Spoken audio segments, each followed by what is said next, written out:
Hello students.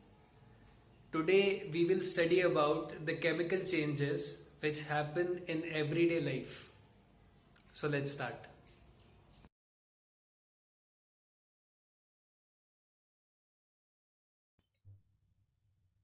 Chemical changes are very important in our lives. Indeed, every new material is discovered by studying chemical changes.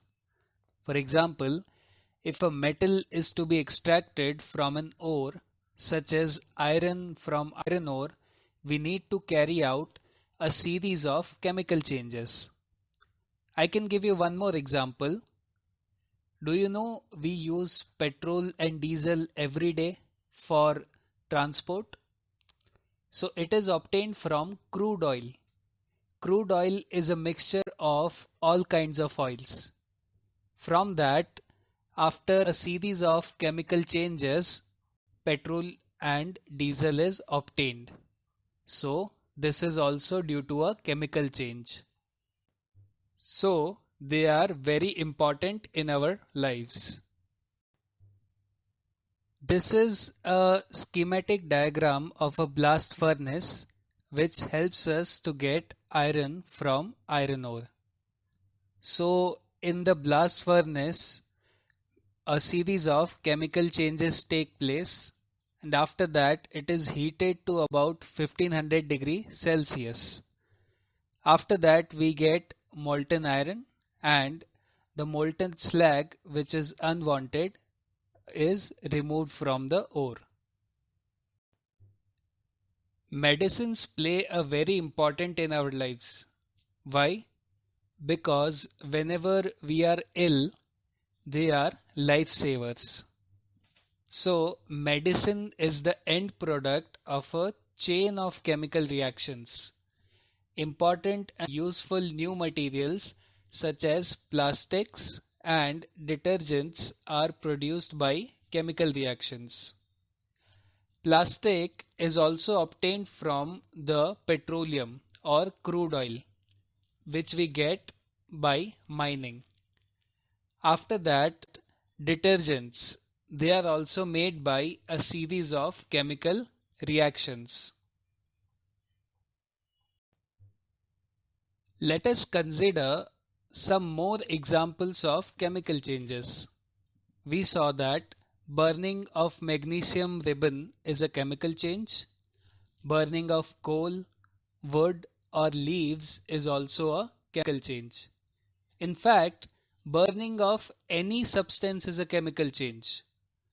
Why? Because burning forms a totally new substance.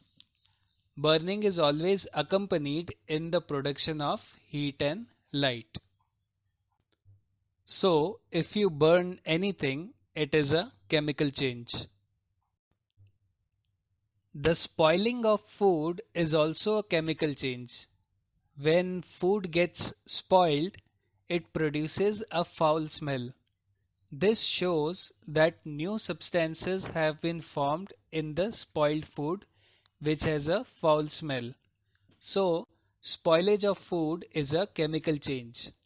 For example, if you keep bread in open for 2 to 3 days, you will notice that a layer of white or green colored things form on it. This is due to the chemical change. It is accompanied by a change in smell. If we cut an apple into slices and keep it in open for some time, then we will find that the cut surface of apple acquires a brown color. This change in color is due to the formation of a new substance by the action of oxygen or air. So, this change in color is a chemical change.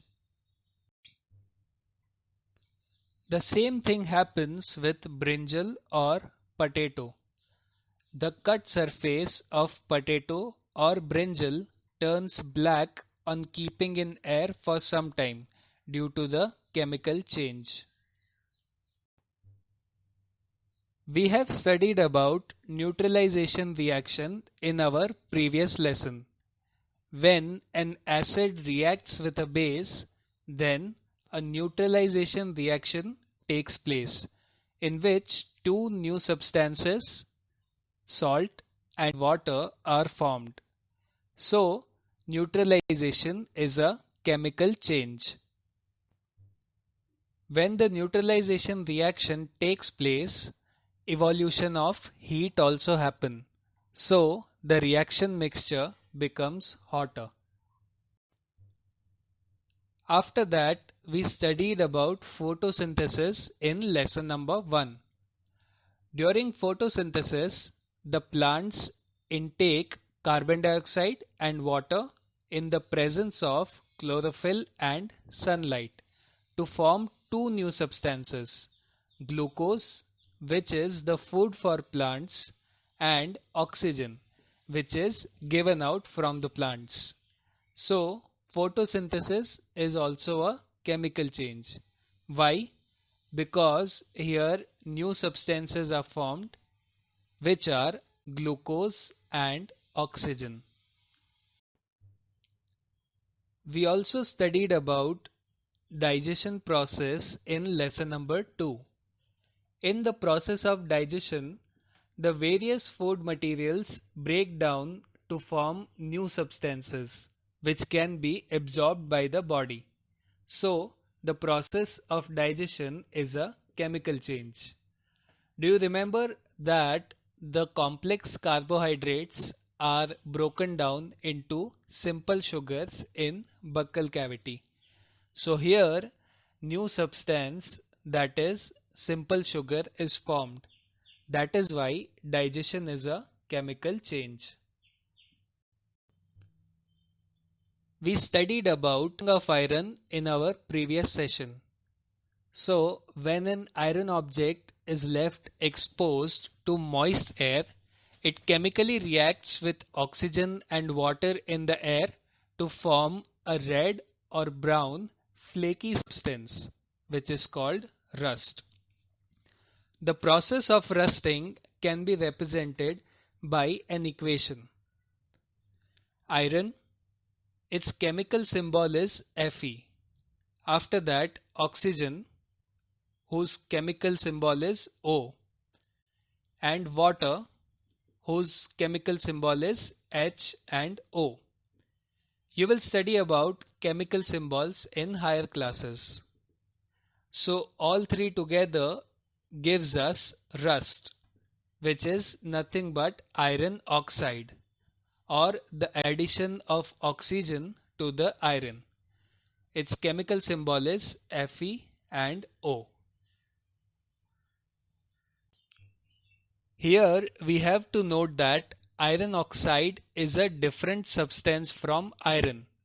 That is why rusting is called a chemical change. Now, rusting occurs in the presence of both oxygen and water. The more humid the air, the faster the rusting occurs. The rust slowly eats away or corrodes the iron, leading to considerable loss. Since iron is used in making bridges, ships, cars, truck bodies, and many other articles, the monetary loss due to rusting is huge. Let's say if you have a car which is totally made of iron and it gets rusted, so it will be a huge financial loss to you. So that is why rusting is very harmful. But there are many ways to prevent rusting. Let's see some of them. As we all know, rusting happens when iron comes in contact with moist air. So, rusting can be prevented by not allowing the iron to come in contact with moisture and air. The simplest method is to coat the iron with oil, grease, or paint.